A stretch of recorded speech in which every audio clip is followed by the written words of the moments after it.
متفرق بدعت۔ میلاد کا حکم۔ رسول اللہ صلی اللہ علیہ وآلہ وسلم کی سیرت مبارکہ اور حالات سے مسلمانوں کو مطلع کرنا اسلام کا اہم ترین فرض ہے، اور ساری تعلیمات اسلامیہ کا خاصہ یہی ہے۔ اسی میں مسلمانوں کی کامیابی اور کامرانی منحصر ہے۔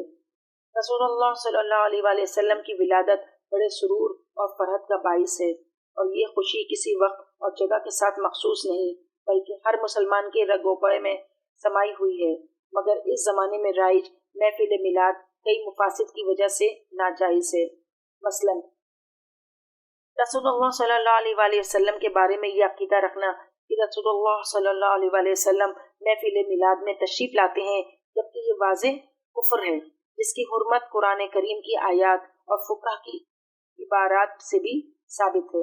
اور فتاوی بزاریہ میں ہے کہ جو شخص کہے کہ مشائخ اور بزرگوں کی روحیں حاضر ہوتی ہیں تو اس کو کافر سمجھا جائے گا۔ فقہا کی کتابوں میں یہ مسئلہ بھی مذکور ہے کہ جو شخص نکاح کے وقت کہے کہ میرے گواہ اللہ اور رسول اللہ صلی اللہ علیہ وآلہ وسلم ہیں تو وہ کافر ہو جائے گا۔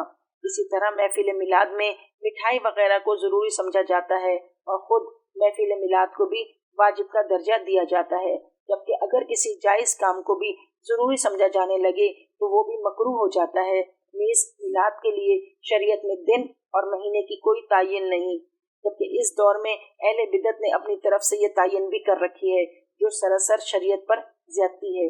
حاصل یہ کہ مذکورہ بالا مفاسد کی بنا پر محفل میلاد قائم کرنا جائز نہیں۔